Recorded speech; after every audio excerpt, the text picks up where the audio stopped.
आइए शुरू करते हैं आज का वीडियो। आज हम पढ़ने वाले हैं हिंदी में चैप्टर 3 संधि, उसी का एक पार्ट है वृद्धि संधि।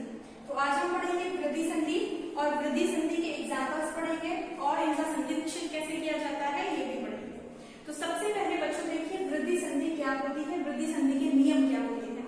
वृद्धि संधि के केवल 2 ही नियम होते हैं, तो बहुत छोटी से है, आपको तुरंत समझ में आ जाएगी। वृद्धि संधि हमसे ये कहती है कि जब हम आ और आ का मेल, जब हम आ और आ का मेल किससे करते हैं, ए, आई, ओ और औ से करते हैं, तो क्या परिवर्तन आता है, क्या चेंजेस आता है। देखिए जब हम आ और आ का मेल ए और आई से करते हैं तो हमारा ए बनता है, और अगर हम आ और आ का मेल ओ और औ से करते हैं तो हमारा ओ बनता है। केवल 2 ही नियम है, केवल आपको इतना ही याद रखना है कि कब हमारा ए बनता है और कब हमारा ओ बनता है। अगर हम आ और आ का मेल ए और ए से करेंगे तो ए बनेगा, और अगर हम आ और आ का मेल ओ और औ से करेंगे तो ओ बनेगा। क्लियर? चलिए अब हम कुछ उदाहरण लेते हैं और उदाहरणों की मदद से समझते हैं कि ये संधि को हम कैसे यूज करेंगे। तो यहाँ पर मैंने 10 उदाहरण लिखे हैं, हम 10 उदाहरणों की एक एक करके बात करेंगे। तो सबसे पहला शब्द हम लेते हैं लोकेशना। हमारा जो पहला शब्द है वो क्या है, लो कै शणा, लोकेशना। अब लोकेशना शब्द को हमको ब्रेक करना है, हम इसको तोड़ेंगे तो ये 2 शब्दों में टूटेगा। पहला है लोक और दूसरा है एषणा। पहला है लोक और दूसरा है एषणा। ठीक है। लोक का मतलब क्या होता है, लोक का मतलब होता है संसार, और एषणा का मतलब क्या होता है, एषणा का मतलब होता है इच्छा, संसार की इच्छा रखना। संसार की इच्छा रखने को हम बोलते हैं लोकेशना। अब देखते हैं इसमें संधि कैसे लग रही है।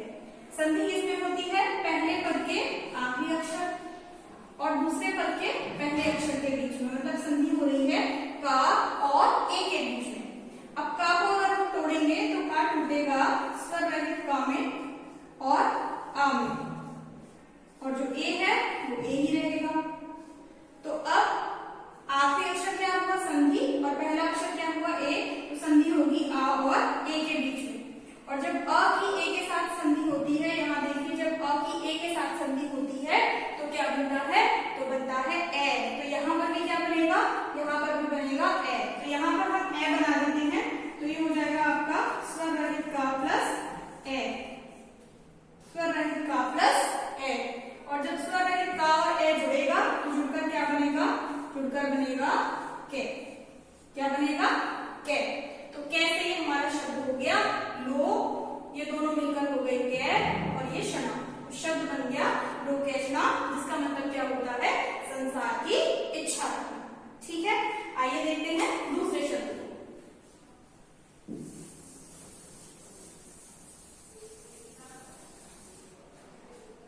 दूसरा शब्द हम यहां से लेते हैं, दूसरा शब्द है सदैव। सदैव। अब सदैव शब्द को अगर हम तोड़ेंगे तो सदैव शब्द भी 2 शब्दों में टूटेगा। पहला है सदा, पहला है सदा, और दूसरा शब्द है एव। दूसरा शब्द क्या है, एव। सदा का मतलब क्या होता है, सदा का मतलब होता है हमेशा, और एक का मतलब क्या होता है, एक का मतलब होता है इसी प्रकार से, इसी प्रकार से। तो सदैव शब्द का मीनिंग क्या हुआ, सदैव शब्द का अर्थ हुआ हमेशा इसी प्रकार से, हमेशा इसी प्रकार से। आइए देखते हैं इसमें संधि कैसे यूज की जाएगी। यहाँ पर आखिरी अक्षर क्या है, द, और पहला अक्षर क्या है, ए, तो संधि होगी इसके बीच में दा और ए के बीच में। अब दा को अगर हम तोड़ेंगे तो दा टूटेगा स्वर रहित दा में और आ में, स्वर रहित दा में और आ में, और यहाँ पर क्या है, ए, तो ये हो जाएगा आपका ए। अब संधि होने वाली है किसके बीच में, आ और ए के बीच में। अब यहाँ से देखिए कि जब आ और ए के बीच में संधि होती है तो क्या बनता है, ए बनता है। तो यहाँ पर भी ए बन जाएगा, तो ये हो जाएगा आपका द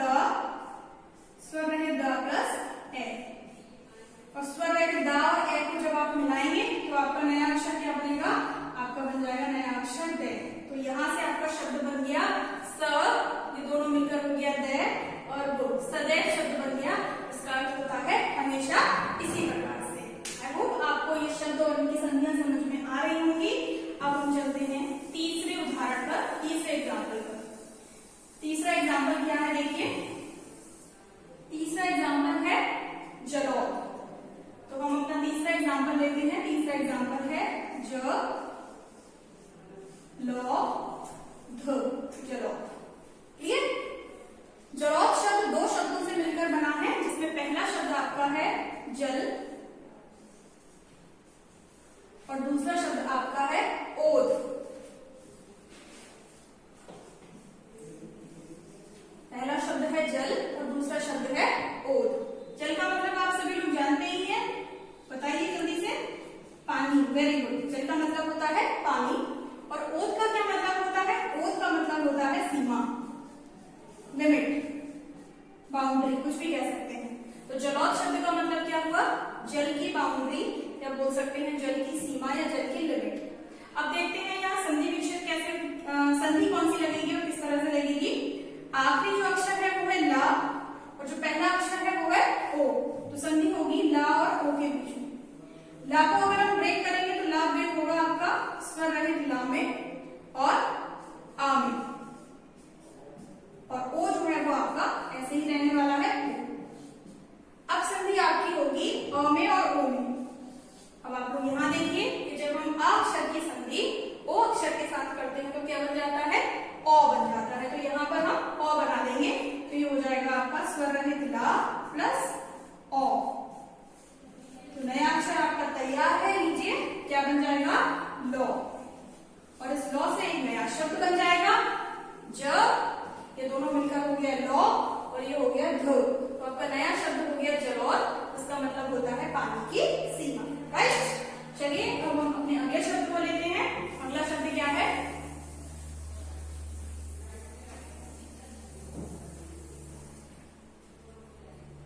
अगला शब्द है हमारा महोजस्वी। महोजस्वी, महोजस्वी।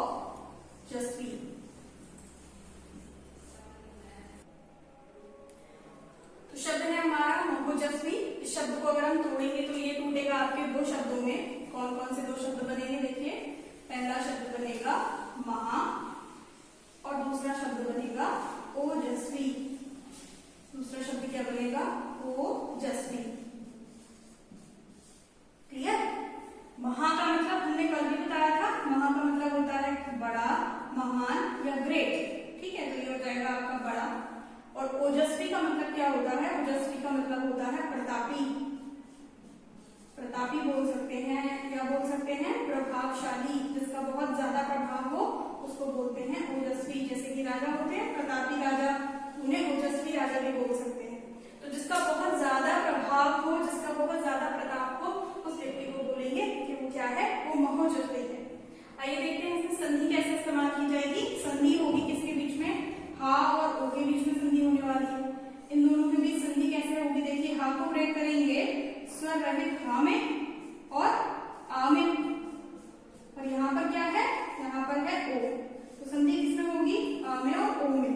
अब यहाँ देखिए कि जब आ में और ओ में संधि होती है तो क्या बनता है? ओ बनता है। तो यहाँ पर भी क्या बन जाएगा? ओ बन जाएगा। तो ये हो जाएगा आपका हा प्लस ओ, और आपका नया अक्षर तैयार है। और नया अक्षर बन गया आपका हो, और उससे आपका शब्द बन गया म।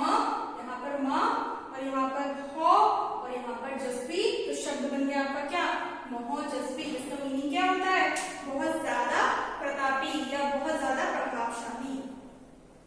चलिए देखते हैं हम अपना अगला शब्द। और अगला शब्द क्या है हमारा? अगला शब्द है हमारा मतैक। मतैक,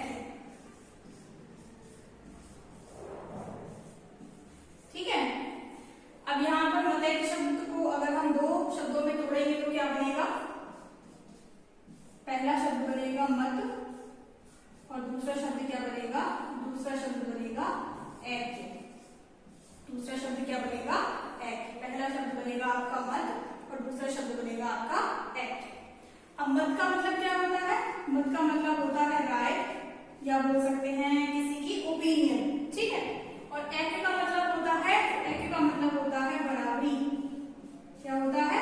बराबरी।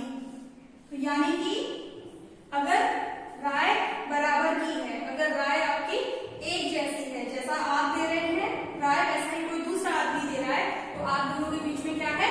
मतैक्य है, यानी कि राय की बराबरी है। आप दोनों एक जैसे ओपिनियन दे रहे हैं।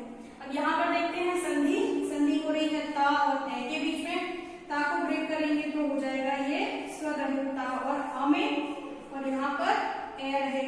ए।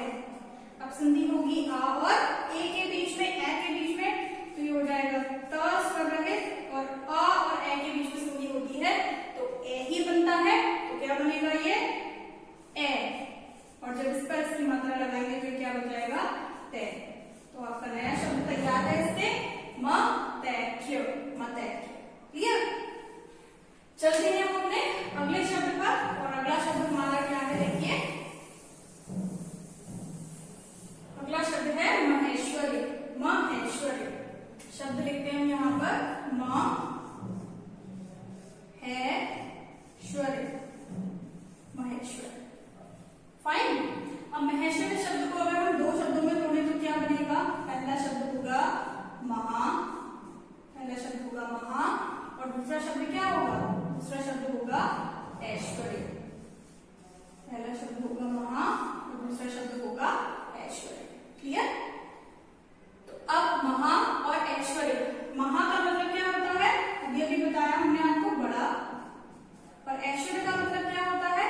ऐश्वर्य का मतलब होता है संपन्न, धन से संपन्न कह सकते हैं, ठीक है? या फिर ऐसा व्यक्ति कह सकते हैं जिसके पास बहुत सारा पैसा हो, ठीक, जो बहुत सारा धनवान हो, जिसके पास बहुत सारे अधिकार हो। तो बड़ा संपन्न व्यक्ति यानी कि बहुत ज्यादा संपन्न व्यक्ति है, बहुत ज्यादा अगर उसके पास में पैसा है तो हो जाएगा वो महेश्वरी। आइए देखते हैं यहाँ पर संधि कैसे लगेगी। यहाँ संधि लगेगी हा और ए के बीच में, तो हा को अगर हम तोड़ेंगे तो ये बन जाएगा स्वर रहित ह प्लस आ में, और ये हो जाएगा किसमें? बढ़िए। ठीक है, स्वर रहित हा प्लस आ, और ये बढ़िए, इन दोनों के बीच में संधि होगी तो क्या बनेगा? तो बनेगा बढ़िए, और यहाँ पर हो जाएगा आपका हा प्लस ए, ये दोनों मिलकर हो जाएगा आपका है, और शब्द बन जाएगा आपका महेश्वरी। क्लियर हो रहे हैं आपको? बहुत अच्छी बात है। ऐसे करके आप समझेंगे तो आपको सारी संधियां और उनके उदाहरण बहुत अच्छे से समझ में आ जाएंगे। ये अगला शब्द देखते हैं हम। अगला शब्द है हमारा वन औषध, वनौषध, वनौषध।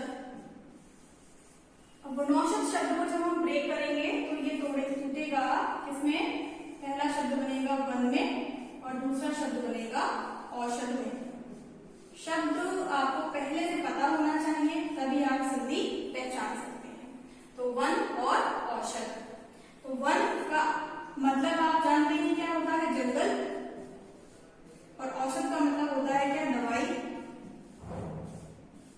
तो वन औषध का मतलब क्या हो गया? ऐसी दवाई जो आपको जंगल में मिलती है, ठीक, जो आपको वनस्पतियों से, पेड़ पौधों से ऐसी दवाई जो आपको मिलती है उसे हम बोलते हैं वन औषध। अब इसमें संधि कैसे लगेगी? संधि होगी किसके बीच में? ना और ओ के बीच में संधि होगी। तो ना को तोड़ेंगे तो ये स्वर रहित ना प्लस आ में, और ये टूटेगा ओ में। अब आप जानते ही हो जब आ और ओ के बीच में संधि होती है तो क्या बनता है? ओ बनता है। तो यहाँ पर भी ओ बन जाएगा, ना प्लस ओ, और आपका नया अक्षर लीजिए तैयार है क्या? नो। और आपका नया शब्द भी तैयार है, वो क्या है? वनौषध, जिसका मतलब होता है वन की औषधि यानी कि जंगल की औषधि। चलिए देखते हैं अगला शब्द, और अगला शब्द क्या है? महौषधि। महौषधि, थोड़ा सा अंतर है दोनों में। महौषधि, वनौषध था और ये है महौषधि। ये शब्द टूटेगा दो शब्दों में। पहला शब्द तो आप लोग समझ गए होंगे क्या होगा? वेरी गुड, महा। और दूसरा शब्द भी आप लोग पहचान सकते हैं, और वो क्या होगा? औषधि। औषधि। अब आप सोचेंगे कि इसके पहले वाले में तो हमने औषध लिखा था और अभी हम औषधि लिख रहे हैं, तो औषध या औषधि का मतलब एक जैसा ही होता है। महा का मतलब होता है बड़ा, और औषधि का मतलब होता है दवाई। अब दोनों में अंतर क्या है? फिर दोनों में अंतर ये है कि जो औषधि शब्द है ये आपका स्त्रीवाचक हो गया या स्त्रीलिंग हो गया, और जो औषध है वो आपका पुरुषवाचक हो गया या पुल्लिंग हो गया। लेकिन दोनों का मतलब एक जैसा ही है। तो महा औषधि यानी कि बड़ा, उसको स्त्रीलिंग बना लेते हैं बड़ी। बड़ी दवाई, कोई बहुत बड़ी दवाई है, जैसे जब हनुमान जी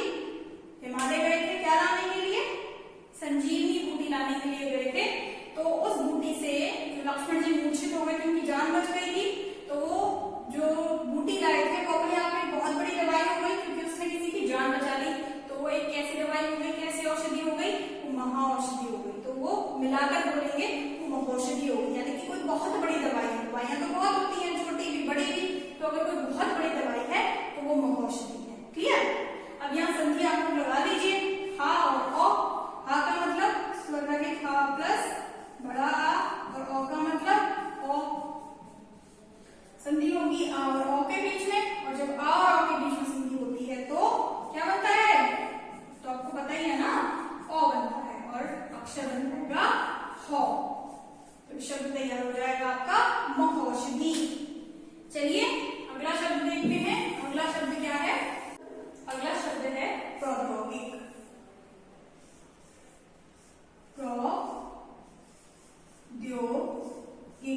प्रौद्योगिक फाइन। प्रौद्योगिक शब्द जो है वो दो शब्दों से मिलकर बना है।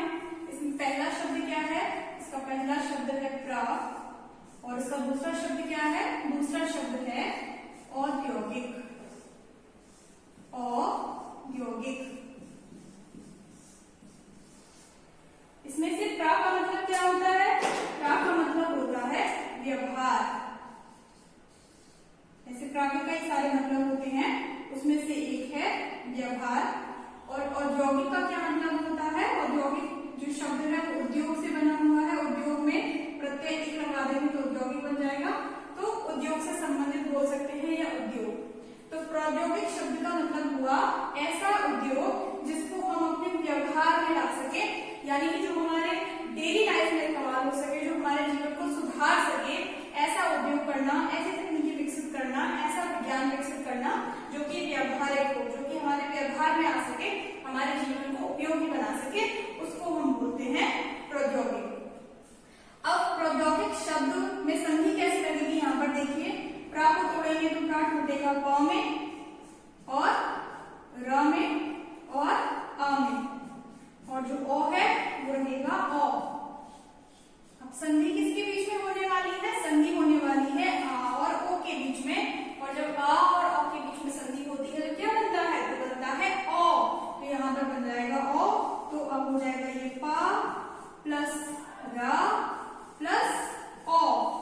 इससे हमारा नया शब्द बनकर तैयार है, और वो क्या है? वो है प्रो।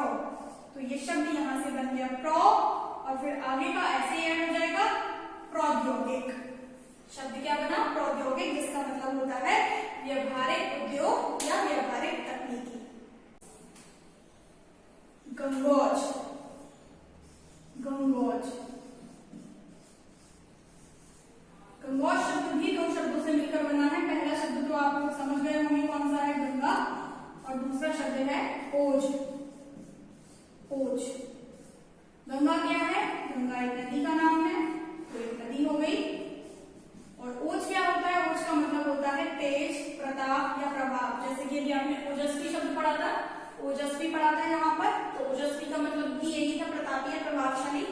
वही ओज है, ओज का मतलब तेज या प्रताप। तो यहाँ पर गंगोज शब्द का मतलब हुआ गंगा का तेज, गंगा का प्रताप। गंगा कितनी प्रतापी है, कितनी प्रभावशाली है और कितनी तेज है, उसका मतलब हुआ आपका गंगोज। देखते हैं यहाँ पर संधि कैसे लगेगी। ग में और ओ में, गा को तोड़ेंगे तो ये हो जाएगा स्वर रहित ग प्लस आ, और ये हो जाएगा ओ। संधि होगी आ और ओ के बीच में, और जब आ और ओ के बीच में संधि होती है तो क्या बनता है? ओ। और ग के साथ ओ की मात्रा लग जाएगी तो ये हो जाएगा आपका गौ, और नया शब्द आपका बन जाएगा यहाँ से गंगोज, जिसका मतलब होता है नदी का तेज। ठीक, तो ये 10 एग्जाम्पल थे जिनकी संधि विक्षेप हमने समझ लिए हैं। 5 एग्जाम्पल और हैं जो आपको खुद से करने हैं, मैं एक बार बस आपको बता देती हूँ। पहला शब्द है महोदार्य, इसका संधि विक्षेप करेंगे तो क्या बनेगा? महा प्लस औदार्य। दूसरा शब्द है मंत्रौषधि, इसका संधि विक्षेप मंत्र प्लस औषधि। तीसरा है ज्ञानौषधि, इसका संधि विक्षेप ज्ञान प्लस औषधि। चौथा है लोकेश्वर, इसका संधि विक्षेप लोक प्लस ऐश्वर्य। और ये है जलौक, इसका संधि विक्षेप होगा जल प्लस लोक, जल प्लस लोक, तो ये बन जाएगा जलौक। तो आई होप आपको वृद्धि संधि भी क्लियर हो गई होगी। अगले वीडियो में हम आने वाले हैं ईयर